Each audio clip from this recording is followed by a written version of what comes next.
dibahas di episode-episode sebelumnya. Sebenarnya ini pengembangannya, kenapa spesifik saya bicarakan di bahasan kajian ruqyah. Ketika misalnya seseorang ingin meruqyah, kita katakan bukan peruqyah ya, misalnya saya gitu, punya kemampuan alhamdulillah bisa baca Al-Qur'an, lalu qadarullah orang yang saya kenal atau entah itu keluarga atau siapapun yang mahram mengalami gangguan. Nah, pada teorinya saya tahu begitulah cara proses ruqyah, tapi saya hanya melafalkan secara verbal tanpa meyakini. Apakah itu masih tetap bisa, Ustadz? Bisa atau tidaknya tentu kita serahkan ke Allah Subhanahu wa taala. Tapi ya lagi-lagi ya, kesembuhan melalui ruqyah itu kita harus tinjau dari dua sisi peruqyah dan sisi yang diruqyahnya. Kalau yang meruqyahnya saja tidak yakin, bagaimana dengan yang diruqyahnya? Misalkan ada seorang peruqyah, dia baca Al-Qur'an, katakanlah banyak yang dia baca, tapi dia nggak paham apa yang dia baca. Dia tidak yakin, tidak mentadaburi setiap ayat-ayatnya, maka kesembuhan itu ya kemungkinan besar amat sangat susah digapai. Apalagi kalau pasiennya yang mendengarkan ayat-ayat ruqyah, si Ustadz mah kayaknya nggak bisa deh, mending ke Ustadz A saja. Nah, ini juga menjadikan sebab di antara sebab kesembuhan tidak didapatkan ketika kita berobat dengan Al-Qur'an. Begitu. Baik. Wallahu a'lam. Baik, Ustadz, ini kita langsung menyapa ada Ibu Vera di Semarang. Assalamualaikum Bu Vera. Waalaikumsalam warahmatullahi wabarakatuh. Baik, Ibu Vera, ini suaranya agak kecil, nanti mungkin bisa agak dikencengin suaranya ya Ibu. Ini sayup-sayup kedengarannya di sini nih. Ibu Vera, gimana kondisinya, sehat? Alhamdulillah sehat. Alhamdulillah, baik. Ibu Vera, sudah ada Ustadz Azimam Aulia Rahman. Karena ini sambungannya melalui telekomunikasi jarak jauh, jadi takutnya ada penurunan tingkat suara. Ibu nanti suaranya boleh dikeraskan dan berkonsultasi langsung dengan Ustadz Azimam. Yang berkenan diceritakan, monggo. Kalau yang kira-kira rahasia tidak usah disampaikan. Silakan Ibu. Assalamualaikum Ustaz. Waalaikumsalam warahmatullah. Saya kan sakit lambung sudah 2 tahun setengah. Pernah berobat ke Iskun, suruh mandi air bekas, suruh makan ayam tanpa boleh bersedawa, sempat diberikan obat sama orang tua itu kayak tulisan rajab itu, suruh dicipta. Terus tapi keadaan itu malah semakin buat saya kayak parah, ketakutan, kematian, was-was. Kalau ada orang meninggal saya takut, setiap hari baunya saya mau mati. Terus kadang pusing di sini, pindah-pindah, takut kepala, lupa rakaat sholat, terus takut sendirian. Baik, ada mimpi buruk nggak Ibu? Mimpi buruk yang apa itu kalau boleh tahu? Yang sering terulang? Sering diterkam binatang buas, terus kayak ketinggian tentang air. Sempat kemarin mimpi kayak tsunami itu, lihat kapal tuh kayak kapalnya kayak sudah penting itu, pokoknya serem banget. Sampai tengah malam bangun kayak sesek itu, takut banget. Terus akhirnya saya tidur lagi sambil takut ya, kalau mau bangun saya nanti ikut lagi apa enggak gitu. Kiranya enggak karu-karuan. Baik, subhanallah. Tadi Ibu menyampaikan pernah diruqyah begitu ya? Pernah sempat. Apa reaksinya kalau boleh tahu? Ibu kerasukan enggak? Kehilangan kesadaran enggak? Enggak, saya masih tetap sadar. Terus kayak keluar dari kayak itu samping nggak itu kayak lebih dari itu. Ya baik, subhanallah. Insya Allah ini kita bisa simpulkan. Ibu bersedia saya ruqyah sekarang?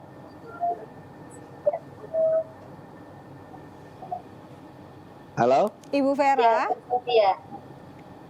Setia Pak. Kurang jelas suaranya?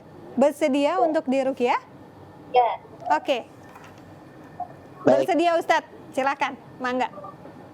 Ya, Ibu Vera, dengarkan dengan baik yang saya baca. Mohon kepada Allah kesembuhan. Betul merekan, yakini betul-betul melalui Al-Quran yang dibacakan, Ibu Allah berikan kesembuhan. Allahumma salli ala Muhammad wa ala ali Muhammad. Silahkan istighfar, pejamkan matanya, simak dengan baik Al-Quran yang saya baca. A'udzu billahi minasy syaithanir rajim.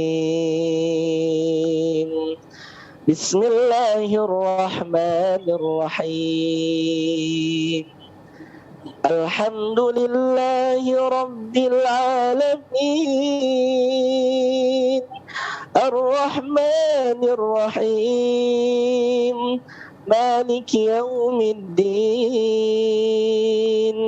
Iyyaka na'budu wa iyyaka nasta'in.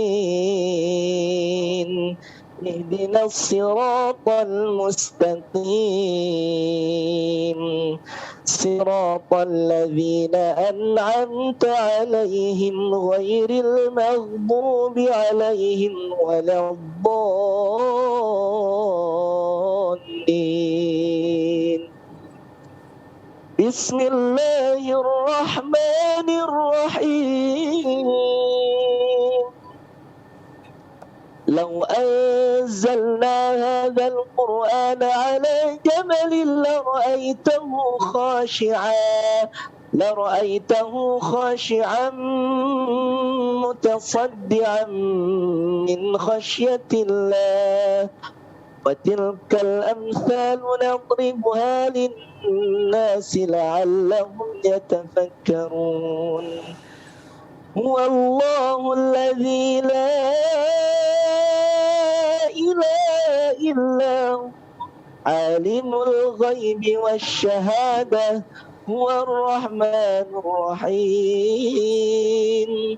Huwallahu alladzi la ilaha illa hu الملك القدوس السلام المؤمن المهيمن العزيز الجبار المتكبر سبحان الله عما يشركون.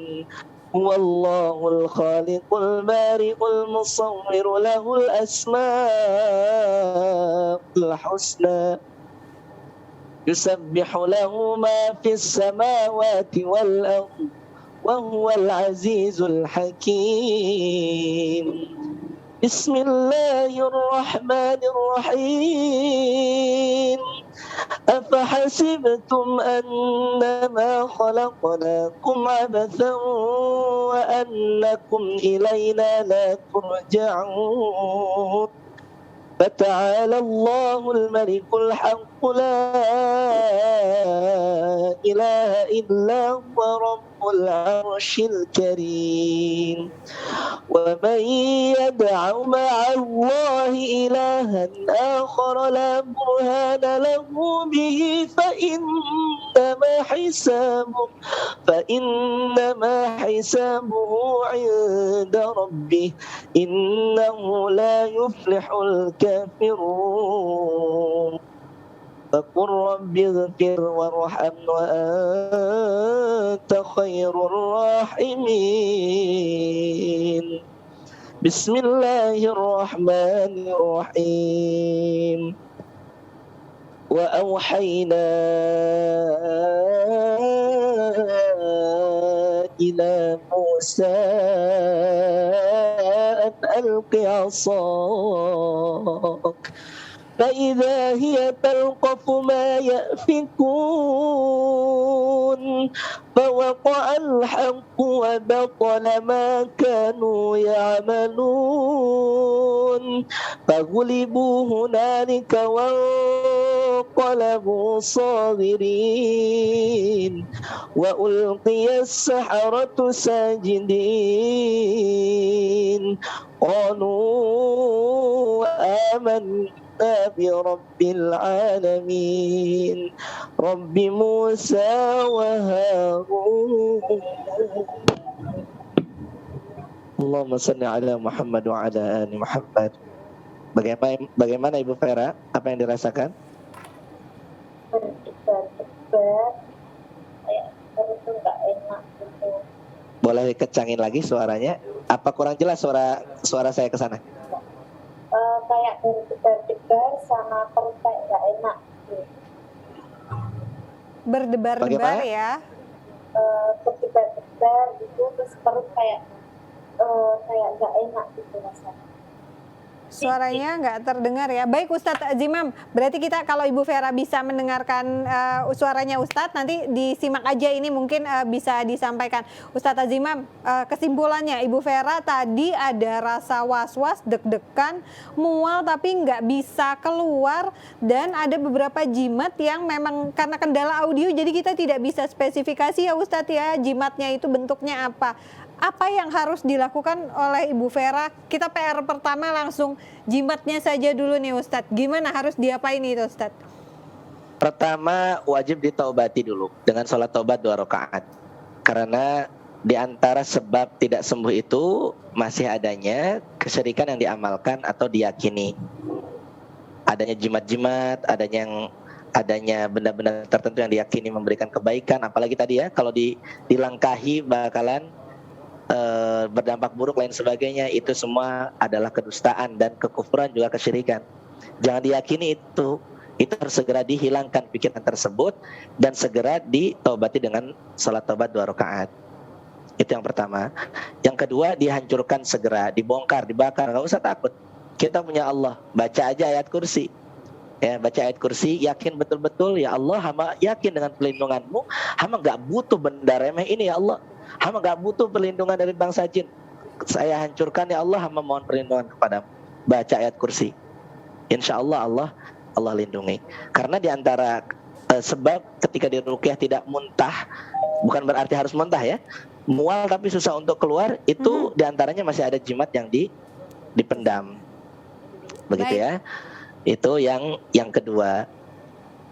Setelah dihancurkan, dikubur. Kenapa dikubur? Ya supaya nggak berantakan aja sampahnya, karena itu sampah ya. Itu bukan benda yang harus dihormati atau diagungkan atau diyakini memberikan efek tertentu. Lalu yang ketiga, ketika ibu merasakan penyakit dari sisi medis, bisa diupayakan juga dengan obat medis atau dengan obat herbal. Misalkan tadi ibu kan sakit perut ya, sakit perutnya gitu kan. Itu bisa pakai madu ibu, ya madu murni atau madu Yaman. Ya di saya banyak itu madu Yaman. Ya atau di toko terdekat beli madu Yaman. Memang agak mahal harganya, tapi madu Yaman itu insya Allah khasiatnya luar biasa. Lalu kalau belum ada madu, ibu bisa ikhtiar pakai MPASI, ya bubur beras merah. Itu bisa digunakan juga untuk menghilangkan gangguan di dalam perut ibu. Selain itu bisa dengan air kelapa juga bisa, ya atau dengan jamu kunyit juga bisa. Banyak sebetulnya yang bisa diikhtiarkan dari tumbuhan-tumbuhan yang Allah tumbuhkan di atas muka bumi ini, ya. Lalu diajak orang tuanya untuk salat tobat juga. Diajak orang tuanya ya untuk salat tobat juga, atau siapapun yang pernah mengajak atau mengarahkan ke dukun diajak untuk salat tobat. Karena mustahil hilang gangguan jin kalau kita masih takut atau minta tolong sama bangsa jin. Mustahil. Ya. Wa annahu kana rijalun minal insi ya'udzuna birijalin minal jinni fazaduhum rahaqa. Dulu ada orang yang minta perlindungan dari bangsa jin. Sampai bangsa jin itu saling tolong menolong lah dengan segerombolan laki-laki dari manusia. Fazaduhum rahaqa. Allah tambahkan dosa, Allah tambahkan kehancuran, Allah tambahkan kebinasaan untuk mereka. Jadi bukan keuntungan. Jadi nggak ada untungnya datang ke dukun atau bekerja sama dengan bangsa jin.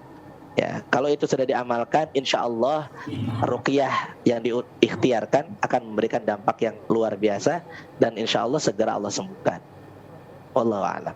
Baik, Ibu Vera, terima kasih banyak. Ini maaf sekali karena kendala sinyal ya Ibu. Tapi nanti insya Allah kalau misalnya memang ada kesempatan gitu ya bisa DM lagi komunikasi dengan timnya Ruqyah Trans 7. Kalau misalnya memang ingin diruqyah langsung, tapi ini yang syariah ya, mungkin memang kondisinya Ibu Vera membutuhkan apa ya Ustadz, bimbingan untuk ketenangan supaya nanti ruqyahnya sesuai dengan syariat Islam. Nanti bisa DM, insya Allah nanti dari tim kita akan memberikan rujukan teman-temannya Ustadz Azimam yang ada di Kota Semarang yang nanti insya Allah bisa bantu ya Ustadz ya. Insya Allah, insya Allah. Baik, terima kasih banyak Ibu Vera sudah bergabung. Assalamualaikum. Ustadz Azimam ini Masya Allah ya, setiap kasus-kasus artinya bukan sekedar cuma kasus ya, tapi bisa jadi pelajaran buat kita ya Ustadz ya. Ustadz Azimam, ini kan juga ketika saya dulu belajar Al-Quran begitu ya, sempat ada perkataan bahwa Al-Quran itu tidak bisa dipelajari sendiri, tapi harus ada gurunya. Tapi tentunya setelah semakin kesini saya paham itu tidak hanya sekedar tajwid begitu ya, bagaimana kita orang Indonesia yang memang tidak semuanya terbiasa melafalkan huruf hijaiyah dalam rangkaian bahasa Arab, tapi tentunya ada makna lain kenapa Al-Quran ini belajar harus ada gurunya, harus ada tuntunannya.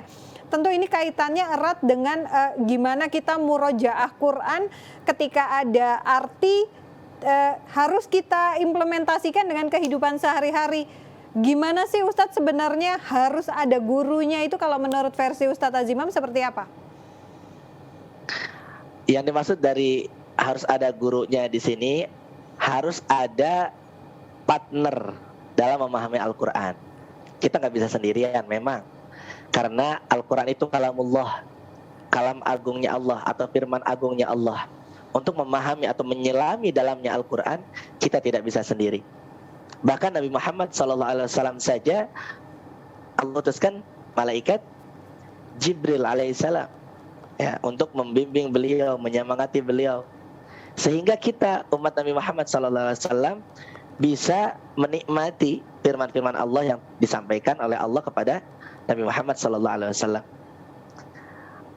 Tips untuk mencari guru atau mempelajari Al-Quran, carilah guru terdekat terlebih dahulu. Siapapun itu, sekalipun dia hanya bisa mengajarkan Iqra kepada kita, ambil barokahnya, ambil ilmu daripadanya. Jangan mentang-mentang wah Al-Quran ini kalamullah, ini harus bersanad, ini cari syekh yang ahli betul-betul. Ya kalau kita tinggal maaf di tempat yang jauh dari syekh tersebut, maka kita tidak akan menemukannya. Artinya belajarlah dari siapapun tentang Al-Quran selama orang yang mengajarkan kita itu mampu mengajarkan. Setelah itu baru kita update keilmuan kita. Kita bisa dekati guru-guru yang mutqin, yang bersanad.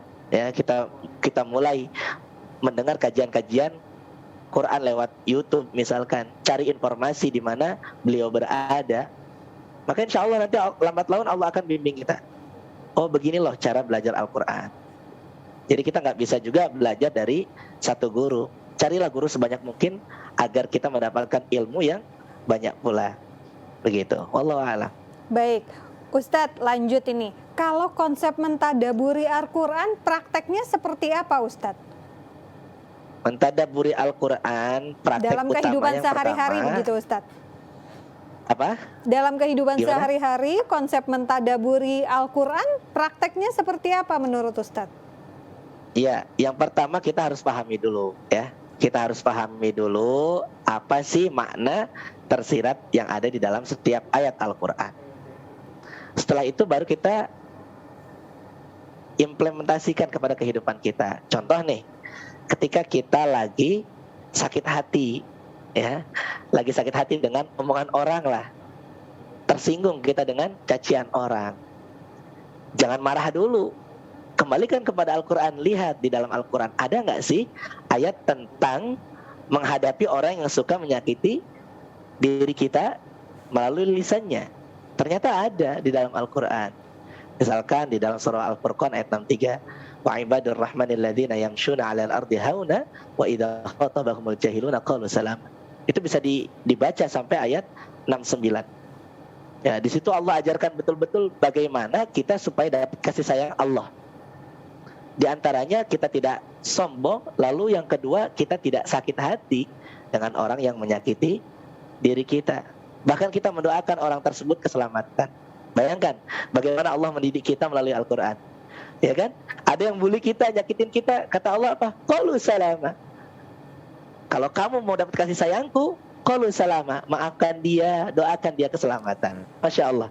Jadi ketika kita mau mentadaburi Al-Quran, amalkan betul-betul di dalam kehidupan kita. Bukan hanya dibaca doang atau dipahami saja, melainkan yuk kita sama-sama mengamalkan kandungan di dalam Al-Quran. Begitu. Wallahu a'lam. Baik, nah ini kalau kaitannya dengan gangguan jin Ustadz, bisakah seorang pasien nih Ustadz kalau misalnya berpegang pada ayat tertentu yang memang dia yakini bisa menyembuhkan, ya misalnya itu tadi yang Ustadz bacakan Al-Isra 82, yakin dia nggak nambah ayat-ayat lain begitu Ustadz, saya yakin bahwa Al-Quran adalah penyembuh, dia bacakan itu, dia yakini, ya dia laksanakan dalam kehidupan sehari-hari itu tadi mentadaburi, bisa nggak sih sembuh sendiri Ustadz? Bisa kalau Allah izinkan. Ya, lagi-lagi kita tidak bisa menentukan semua atau tidaknya melalui Al-Quran. Tapi kata Rasulullah SAW, alaikum bisyifa'ain. Hendaklah kalian berobat dengan 2 kesembuhan pasti. Perhatikan, 2 kesembuhan pasti. Al-asali wal Quran. Pertama madu, kedua Al-Quran. Artinya penting banget bagi seorang muslim untuk mendekatkan atau mengenali Al-Quran, terlebih mengamalkannya. Maka insya Allah kalau yakin dengan Al-Quran yang dibacakan, kalau Allah izinkan untuk sembuh, maka kesembuhan itu akan sangat cepat datang, apapun penyakitnya. Wallahu a'lam. Baik, Ustadz Azimam, sebelum kita closing, karena kita dalam kondisi pandemi, saya udah kangen, udah lama kita nggak jalan liputan sambil mendengarkan. Ustadz Azimam, boleh dong dibacakan rangkaian ayat yang menjadi favoritnya Ustadz Azimam, lalu diartikan nih kepada pemirsa Ruqyah Trans 7, kenapa sih alasannya Ustadz Azimam menyukai rangkaian ayat ini hingga akhirnya menjadi pegangan dalam kehidupannya Ustadz Azimam? Silakan Ustadz. Ya, Masya Allah. Biasanya kalau saya lagi menangani pasien ya, diperhatikan, saya perhatikan betul-betul ini pasien perlu diterapi dari sisi mananya dulu.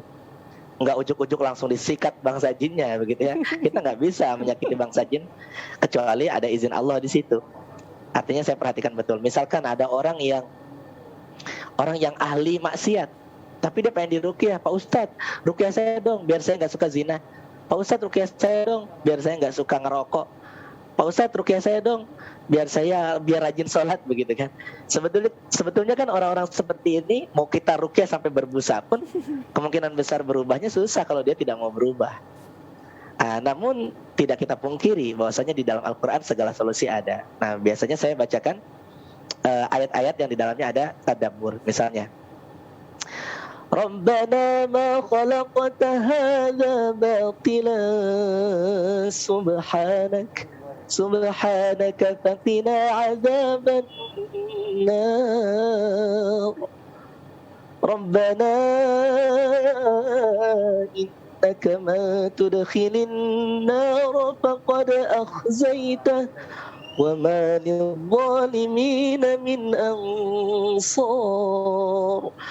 ربنا إننا سمعنا مناديا ينادي للإيمان أن آمنوا بربكم فآمنا ربنا فاغفر لنا ذنوبنا وكفر عنا سيئاتنا وتوفنا مع الأبرار ربنا وآتنا ما وعدتنا على رسلك ولا تخزنا يوم القيامة إنك لا تخلف الميعاد. Nah, di dalam ayat tersebut itu saya mengajak pasien itu untuk merenungi setiap ayat-ayat Allah.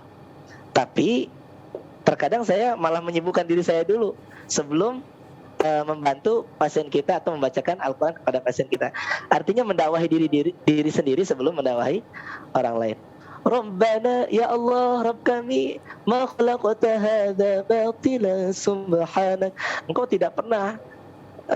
tidak menciptakan sesuatu ini batil, secara cuma-cuma.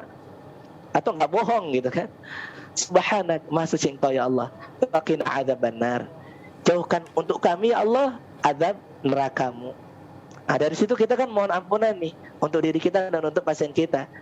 Insya Allah kalau Allah udah ampuni kita, doa apapun Allah akan ijabah.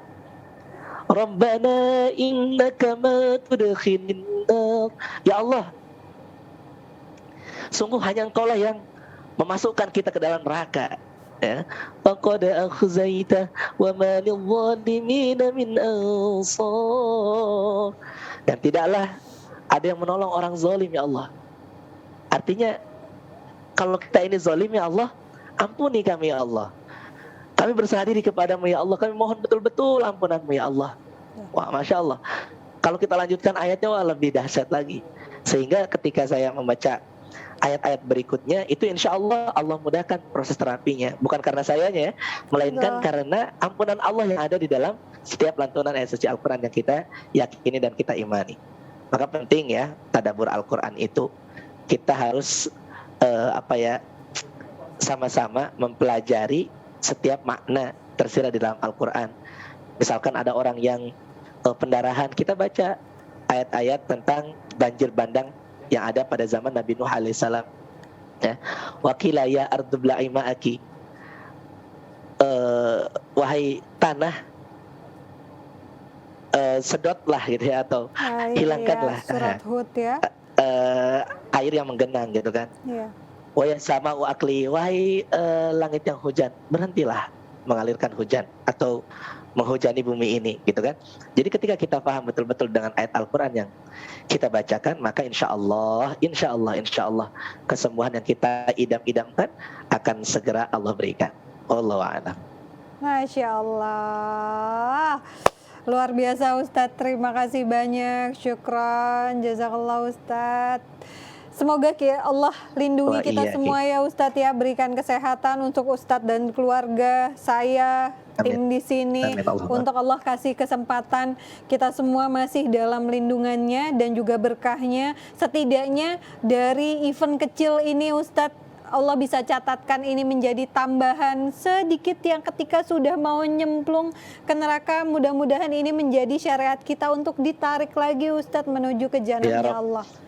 Amin Allahumma amin. Semoga semua yang ada di sini bisa menjadi saksi bahwa saya, Ustadz dan semua teman-teman yang bertugas di sini, kami pernah membesarkan agamamu ya Rob. Terima kasih banyak Ustadz Azimam. Assalamualaikum. Sami-sami. Assalamualaikum warahmatullahi wabarakatuh. Pemirsa Ruqyah Live on Digital, Masya Allah hari ini tema bahasannya simpel, memang tidak berhubungan selalu dengan goib seperti biasanya Ruqyah Trans 7. Tapi kaitan Al-Quran luar biasa. Saya sendiri tidak bisa menahan ketika ada seseorang yang memang interaksinya dengan kalamullah ini begitu kuat, begitu erat. Selama setahun saya bergabung di Ruqyah Trans 7, saya menyaksikan apa yang bagi orang tidak mungkin, tidak ada yang tidak mungkin di mata Allah dan di tangan Allah. Terima kasih banyak sudah menyimak Ruqyah Live on Digital dari 3 platform, dari YouTube, dari Instagram, dan juga Facebook. Saya doakan semoga semua yang menyimak acara ini menjadi wasilah untuk menuju jannahnya Allah. Terima kasih banyak. Wassalamualaikum warahmatullahi wabarakatuh.